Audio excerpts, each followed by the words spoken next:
Hey, this is Adam Torres, and I'm here to tell you that it has never been easier to start your very own podcast. At Mission Matters, our goal is to amplify stories that matter. That means we want to help you start your podcast because your story matters. We can do this in 3 different ways. 1, join our podcast school and take a free or paid course. 2, visit our resources page where we've already figured out what you need, such as where to host your podcast. Or 3, heck, we can even do everything for you through our podcast agency, including editing for cheaper than you can do in-house. Oh, and no contract, service is month to month. Get started by heading over to missionmatters.com and click on Start a Podcast. All right, now let's get into the show. Hey, I'd like to welcome you to another episode of the Mission Matters Innovation Podcast, your source for all things innovation. My name is Adam Torres. You can follow me on Instagram at AskAdamTorres. Keep up with my book releases, book tour schedule, signings, all that other good stuff. Always love to connect with you there.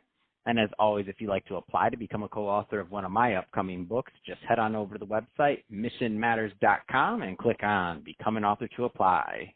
All right, today I have Esther Crawford on the line, and she's CEO and co-founder over at Squad. Esther, welcome to the show. Thanks so much for having me. All right, Esther. So I am excited to get into Squad and what you're doing and some of the responses you've gotten. I think it's an amazing app, a screen sharing chat app, and I want to get more into that. But before we do, I'd like to just to give the audience a little bit more of your background. So how did you get started kind of as an entrepreneur and in business? Yeah, so I started out in school as a content creator. So while I was in college, I was blogging about my life and started to build an audience. And then I was really early to YouTube and became a pretty successful early YouTuber. And so that was what actually brought me into the tech industry ultimately, which was a pretty big deviation from my initial career path. But I was just following what I really loved doing organically, built audiences on a couple of platforms, and then realized, oh, wow, you know, the direction is heading more towards influencer marketing, and the world of advertising is really shifting. And so ended up going more in that direction, just kind of organically. That's awesome. And I think that's a great transition. So let's bring us back up to present day. So tell us more about Squad.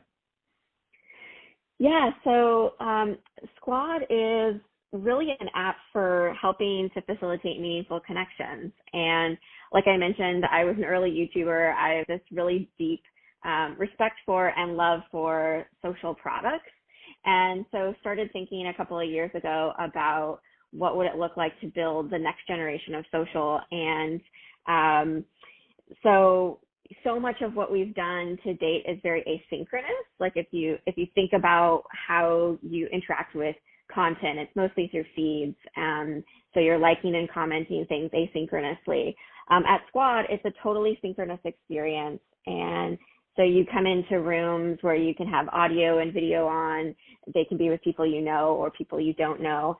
And for us, it's really about creating a social network that's focused on real-time shared experiences.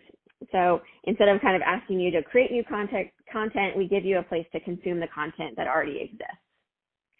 Man, that's awesome. And I can see it, you know, like it's different. So when I look at the app, when I look at the way people are using it, it's different. Can you talk a little bit more about the feedback you've gotten from the user base? Because I want to see how they are kind of interacting overall as a community on this. Because again, being the early YouTuber that you were, you saw the transition and kind of how things evolved over time. So I'm sure you have a game plan for how you want Squad to evolve over time.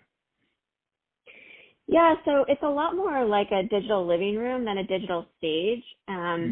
So I say that because, like, I feel like most of the platforms we use today. A digital living room. I love that. I've never heard that term. If that term's been used elsewhere, I don't know. But if it's not, you coined it. A digital living room. I'm in. Go ahead. Yeah, I mean, just the way that you interact when people come to your house is really different than the way you interact if you go up, like, in front of a crowd of people.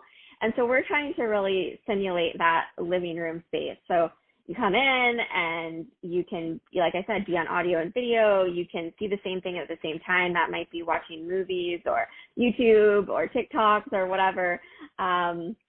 And so what we see in terms of behavior is it's a lot more participatory.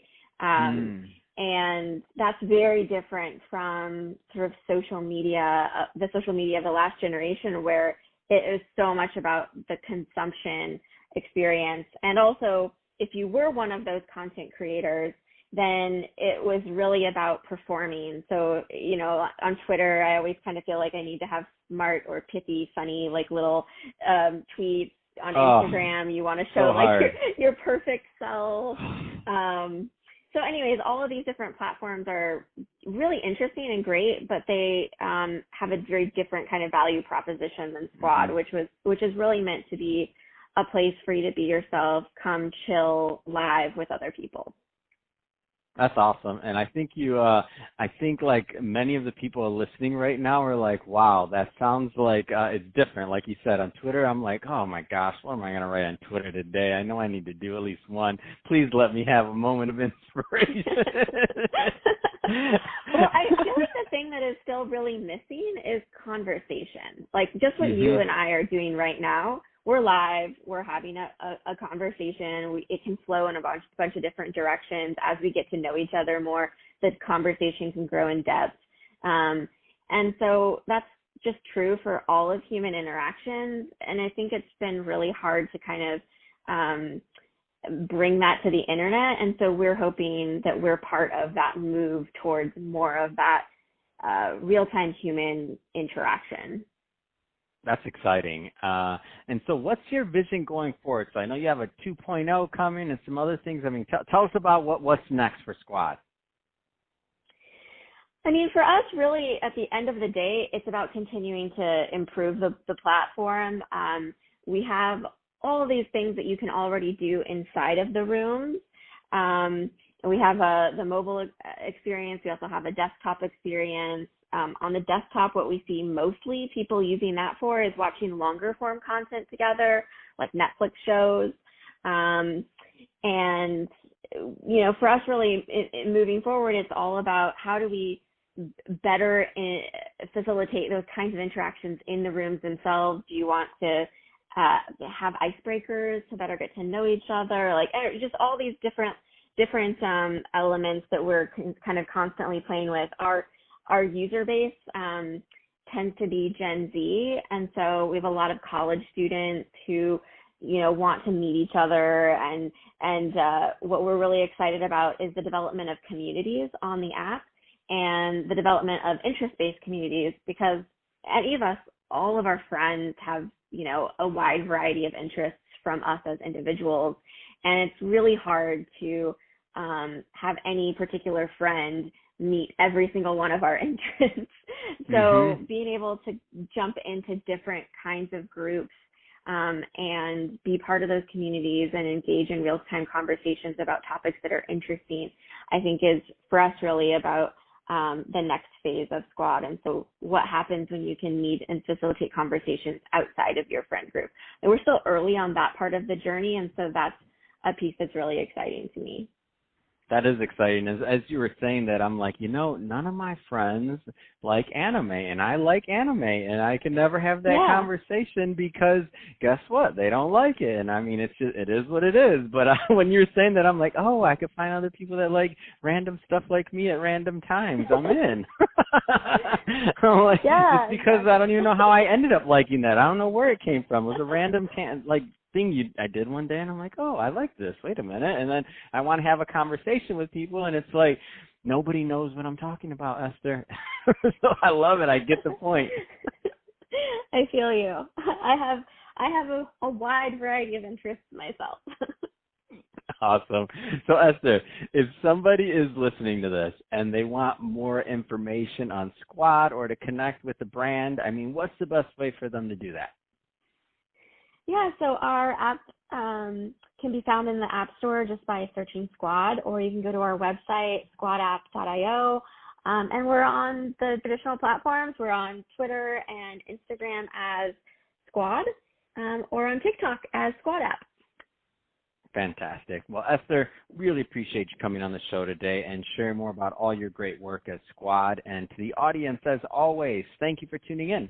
Hope you got a lot of value out of this. If you did, don't forget to subscribe to the podcast, leave me a review on the Apple iTunes Store, and if you're watching this on our YouTube channel, Mission Matters Innovation, definitely give us a subscribe there, but also leave us some comments on the video. Love to know what kind of projects and things that you're working on. And Esther, thanks again for coming on the show. Yeah, thanks for having me.